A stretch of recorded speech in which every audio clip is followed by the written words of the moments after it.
Hello class, this is Dr. Fenton. In this video, I'd like to show you how to get started on assignment number 3. Now, as always, make sure you read the directions. The instructions are very detailed, and there's a lot of useful information that you need in them. When you open the Excel file that you download, you'll see 5 tabs here at the bottom. And so in this assignment, we're going to complete the income statement, the statement of stockholders' equity, the balance sheet, and the statement of cash flows. And each of these just has the outline that you're going to fill in as you go through the assignment. So looking back at the trial balance, we have the name of the company. This is the adjusted trial balance on July 31st, 2018. We have all the accounts listed. We have the debits and the credits, and of course they total. So now we're ready to prepare the statements.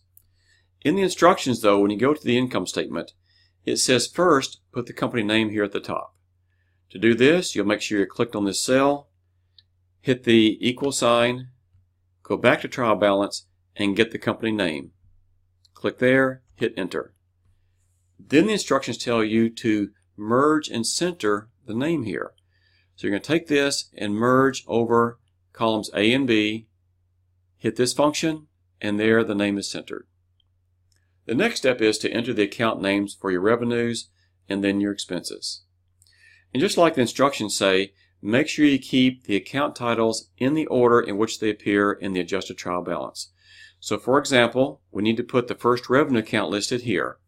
So we're going to hit the equal sign, go back to the trial balances tab, find the first revenue, and here it is, services revenue. Click this title, hit enter.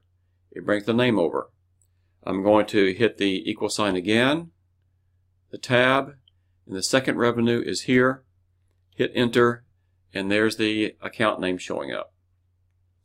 Make sure you bring the numbers across. Click in this cell, equal, tab. Now we need the dollar amount for service revenue, 87.2. Click, and hit enter. Do the same thing for interest revenue, equal, tab, interest revenue here, and then enter. Again, as usual, make sure that you have Excel do as much work for you as possible. Have a subtotal here. So you could go cell B7 plus B8 equals this, or a little bit quicker, you can go auto sum. It's asking you, is this the range you would like? And if you agree with it, hit enter, which we will, and there's the subtotal. For the expenses, we'll have more expenses. Keep them in the order in which they appear in the trial balance. So you'll bring the salaries expense across first, and then supplies, rent, and so forth. I'll go ahead and do one of those for you. So here, equal, tab, salaries, enter. And then I'll bring that dollar amount across, equal, tab, for the expense, enter. There you go. And then you will, of course, total this. And well, I have one number there, but you'll have a lot more. I'll hit enter. And at the bottom, you want to make sure that, again, you have Excel compute your net income. So here we're going to go, this is going to be equal to, hit the equal sign, click on the revenue, click, and then hit the minus key because we want to subtract from total revenue total expenses. So after you hit the minus key, you can click on total expenses, click, the cell number is populated up here in the formula, hit enter, and there's your net income. Of course, this is not the correct net income because I have not listed all the expenses. The next statement is the statement of stockholders' equity. The account titles are here for you, and these formulas for the bottom are already in. So the first thing we need to do is find the beginning balance for common stock. We need the dollar amount. Going back to the trial balance, we see that the common stock at the end of the year, the adjusted trial balance has $60,000 in the account. But we also are shown, because this column here shows you the change during the year, from last year to this year. So the common stock account went up $36,200. This balance of $60,000 in the common stock account is not the beginning balance. That's the ending balance. So to have Excel compute the beginning balance for us, let's go back to the statement. We're going to have this will be equal to the ending balance, minus sign, and then the increase. Hit enter, and there's your beginning common stock account. The issued common stock during the year, equal, tab, of the 36.2. Hit enter, and then you can see now we see the end of the year balance, $60,000. Retained earnings is different though. We need to find the beginning balance of retained earnings, go back to the trial balance, and it just so happens, as you learned in your Accounting 200 textbook, the balance of retained earnings in the adjusted trial balance account is the beginning balance. Since this is the adjusted trial balance, we have not closed the dividends, the revenue, or the expense accounts into the retained earnings just yet. So this is the beginning retained earnings number. So there's nothing to add or subtract. We just go equal, tab, click, and then enter. And there's your retained earnings. Net income, this will come from your income statement. So equal, go to the income statement. And your number here will not be the same one as in this example, but this number. Then you'll hit enter. So your net income will come over. And now we need to enter dividends. So this account for dividends, it is a reduction in retained earnings.